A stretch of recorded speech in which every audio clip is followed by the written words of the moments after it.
Pour transformer le port Vauban d'Antibes, je me suis d'abord appuyé sur l'histoire de ce port, qui est une histoire multimillénaire. C'est un port qui remonte à l'époque de l'Antiquité, avant Jésus-Christ, et c'est un port qui s'est constitué par strates successives. C'est un port qui s'est étendu progressivement. Donc le périmètre du port d'aujourd'hui est un périmètre très vaste qui englobe ce qu'on appelle le vieux port, ensuite l'anse Saint-Roch, ensuite le pied du Fort Carré et enfin le quai de la Grande Plaisance. C'est comme 4 quartiers d'une ville, 4 quartiers d'un port, du port Vauban. La question de l'architecture, évidemment, elle est déterminante dans la manière dont on va pouvoir transformer ce port sans lui faire perdre son âme. Son histoire nous engage. L'architecture doit être à la hauteur de cette histoire et pour cela, j'ai choisi finalement de travailler avec un élément très fort que tout un chacun peut percevoir quand il se trouve sur un bateau ou à terre, l'horizontalité de la mer, de la Méditerranée, l'horizontalité des remparts qu'a construit Vauban, qui a laissé son nom à ce port, l'horizontalité de la grande digue. Il s'agissait donc de trouver une sorte de dénominateur commun qui permette à ces différents bâtiments de dialoguer entre eux, comme le font les plaisanciers autour d'un ponton, et que ces bâtiments dialoguent entre eux à travers cette horizontalité.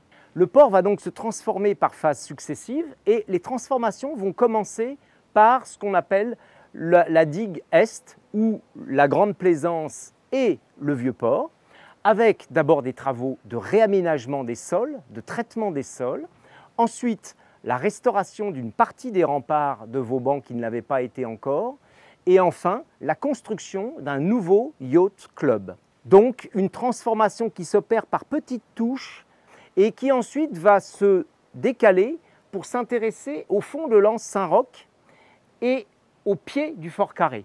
La dernière phase va porter sur la couture, si je puis dire, entre les deux premières phases, qui va s'opérer autour de la capitainerie et du réaménagement des espaces qui se déploient à ses environs. Et ainsi, au bout d'un certain temps, d'un certain nombre d'hivers, le port se transformera jusqu'à garder sa configuration initiale, mais tout en se transformant et en devenant, ce qu'il n'a jamais cessé d'être, un port qui a déjà 3 millénaires d'existence derrière lui.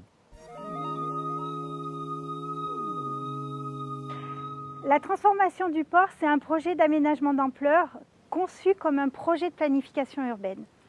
On est vraiment sur un port où on a 4 quartiers distincts, avec une exploitation forte, prégnante, et il est important pour nous de réaliser les travaux en zone occupée, comme on le serait dans des quartiers de ville. Ce projet est un projet complexe qui marie les 3 activités principales de l'acte de construire, c'est-à-dire le bâtiment, les travaux publics et le génie civil.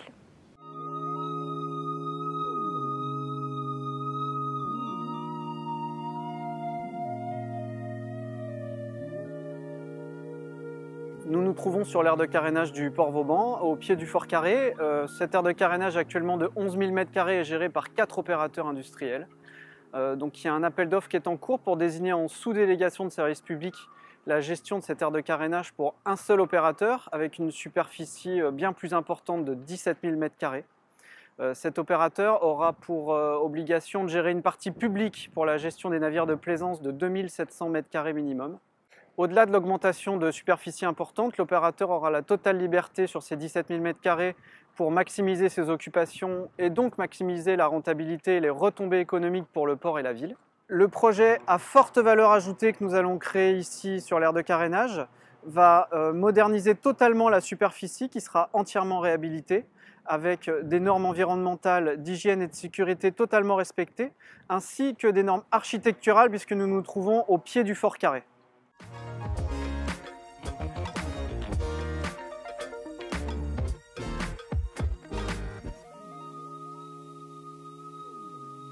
Je me situe sur le môle numéro 1 de la Grande Plaisance où ont démarré les travaux de confortement du môle. Ces travaux de confortement visent à stopper le tassement généralisé de l'ouvrage à l'aide de micropieux. On va également installer une station de récupération et de séparation des eaux pluviales dans le plus strict respect de la réglementation environnementale. Ces travaux, pour une durée de 4 mois, représentent un budget d'investissement d'1,5 million d'euros. À la fin de ce chantier, on attaquera la réhabilitation complète du ponton numéro 18. Des aménagements seront repris sur la Grande Plaisance avec la démolition puis la construction d'une nouvelle capitainerie, la création de nouveaux réseaux ainsi qu'un réseau de récupération des eaux usées de chaque navire. On poursuivra ces travaux sur le Vieux-Port ainsi que sur le Bastion Saint-Jaume et le quai Y en rénovation totale.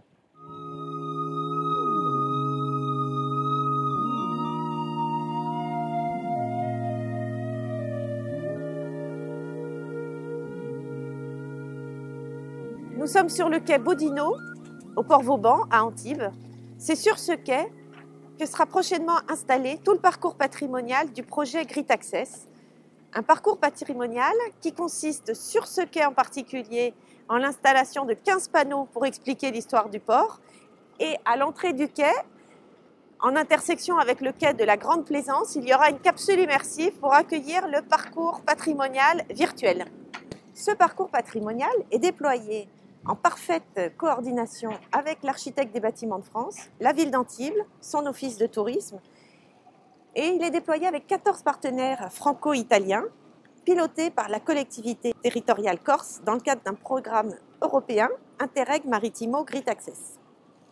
Le projet Grit Access est un élément fondamental dans le repère que doivent se créer aujourd'hui ceux qui aiment cette ville. Aujourd'hui, Grit Access propose à la fois de mettre en valeur le patrimoine, qu'il soit naturel ou bâti, mais surtout aussi est un guide vers l'avenir et le devenir de ce que sera notre port, notamment dans l'avenir. Et ça vient compléter, voire devenir le pavillon de tout ce qui est démarche environnementale de la ville d'Antibes-Juan-les-Pins.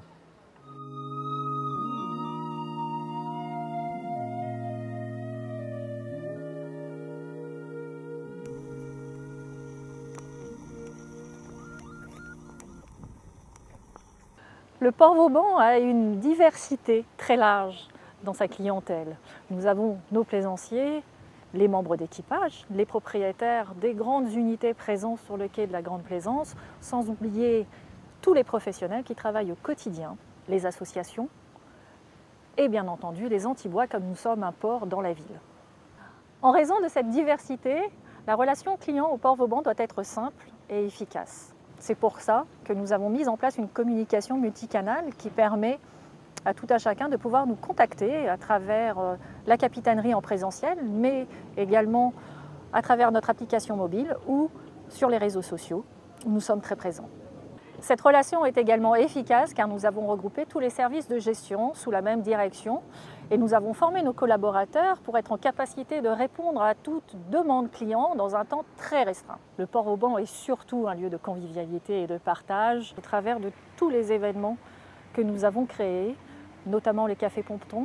Tous les vendredis en période estivale, nos équipes viennent à la rencontre de nos plaisanciers sur les quais, les captains apéros pour nos équipages ou bien nos soirées thématiques ouvertes à tous. Fort de ces avancées, aujourd'hui le port Vauban travaille sur des projets innovants et structurants qui nous permettent de réunir les conditions pour créer une marque internationale différenciante sur le marché du yachting. Le port Vauban, port du 3e millénaire, est résolument un port innovant, connecté et responsable.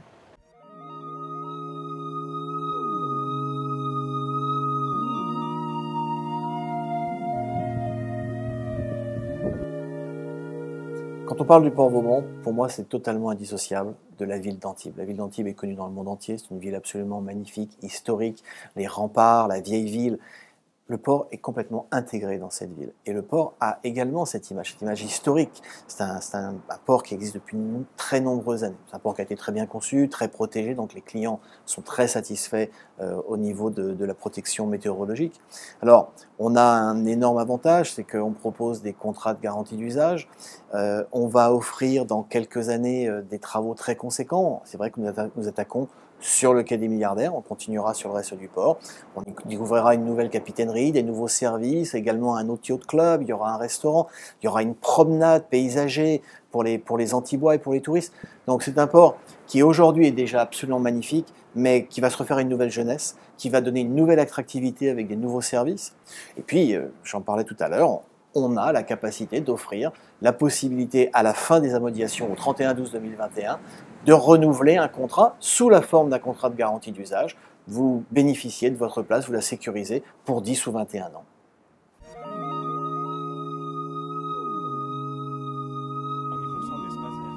C'est un élément qui est véritablement un facteur d'attractivité pour les entreprises qui veulent s'y développer.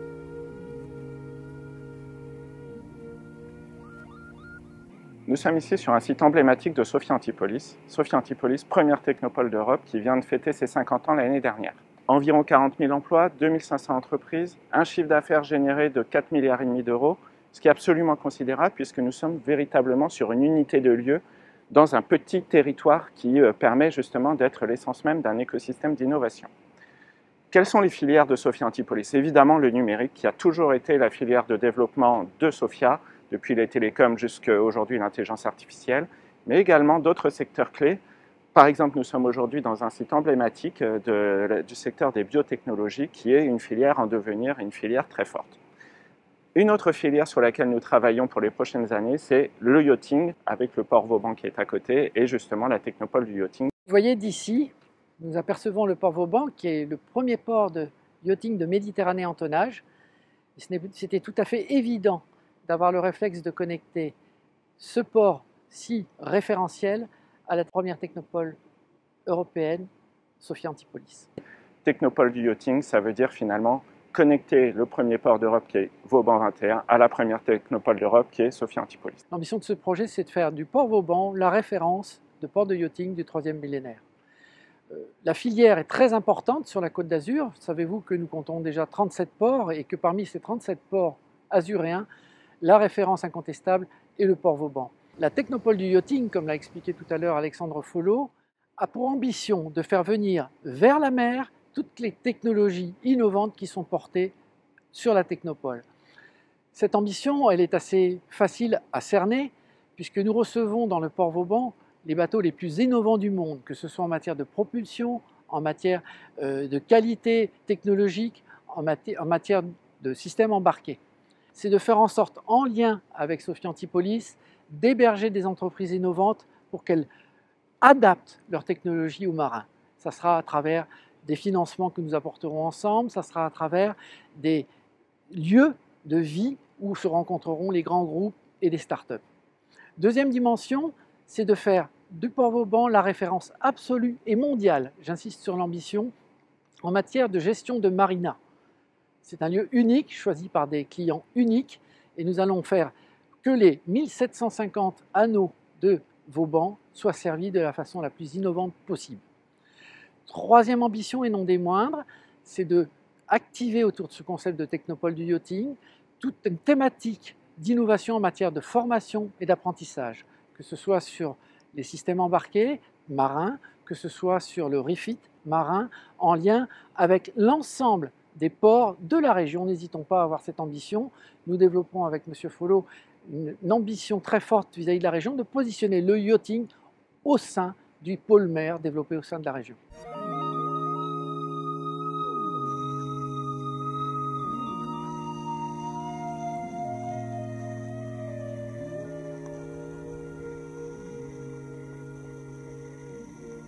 Nous sommes au pied aujourd'hui du Nomade qui est sur le bâton Saint-Jaume. Le bâton Saint-Jaume, c'est la porte d'entrée du port d'Antibes. C'est le port historique aujourd'hui et qui protégeait dans les centaines d'années précédentes l'entrée du port.